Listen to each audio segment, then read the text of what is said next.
Discernment, blessings, and choices. My dear friends, these days we hear lots of our children and married couples, youngsters, and even seniors leaving the country and wanting to go and settle down in different other parts of the world. So much so, our best friends, our family members are on the verge of leaving or they have already left. I thought it is good to know the right process of making such decisions. In the gospel passage, one of the most popular stories in the world, one of the most popular parables, or you might have heard this parable number of times, and you might have heard different homilies also on this, about the kindness of God the Father and the forgiveness of God the Father, all that. Hardly we pay attention to this poor child, so-called prodigal son, who made that decision to go to a distant country. He would have thought he would be successful, he would be coming up in life when he makes that decision, when he made that choice. Like many of us, many of our friends and family members would do today. And dear friends, we have examples from the salvation history. Most of the patriarchs left their motherland and went to a different country, and they were successful.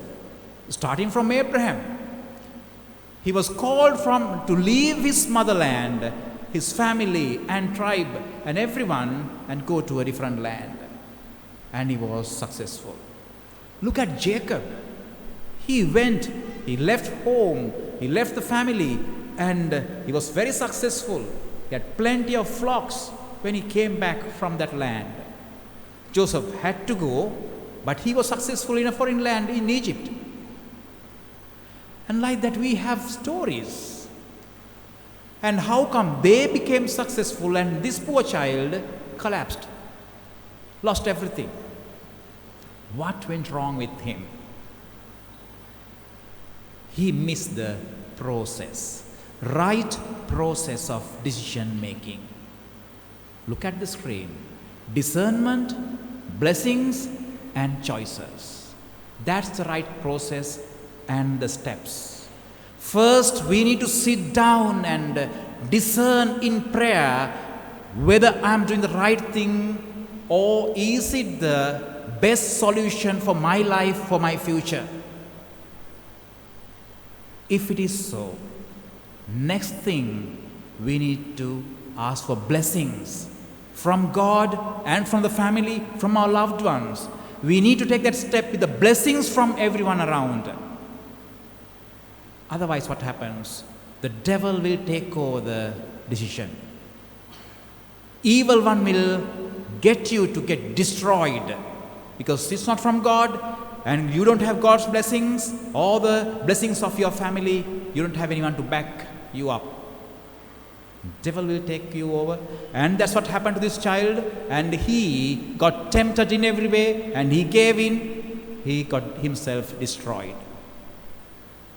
And dear friends, next thing we should remember is God created this world, and He gave us freedom, and gave the freedom to the whole universe, and set it in a kind of a circle, in a circular way. Everything happens according to a system. And it's called nature. Nature comes back on you if you make a mistake. Life is an echo. What you send out comes back. What you sow, you reap. Jesus clearly explained this. These are universal truths. What you give, you get. What you see in others exists in you. That's why Jesus said, don't judge. Before you take the dust from the brother's eye, take the plank out of your eye. You will see better. Dear friends, When you see someone else's selfishness, it's an indication that you have an element of selfishness within you. That's why you identify that so soon, so quickly. Therefore, better not judge. And this child did not have any feeling towards the father's feelings, the brother, what would brother think. The family was not important for him at this moment. Their feelings were not important for him. He just left. There was no discernment. He didn't want blessings from the father or the brother or from the family. He didn't even look for God's blessings. And he went there. Probably he had some dreams to invest his money and make more money and all that. All disappeared. He fell in temptations. Look at how nature reacts. Nature waited until he finished everything. Once he spent all his money, drought came. Severe drought. If he had little money in his hand, when the drought came, he would have gone to another country at least. Now he is caught up. His only way is way back home.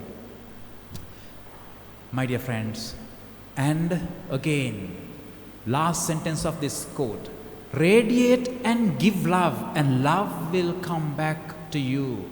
Look at this father, he had only love. He loved his son and gave whatever he asked and loved him. Okay, if you think that it's going to work for you, go. He let him go.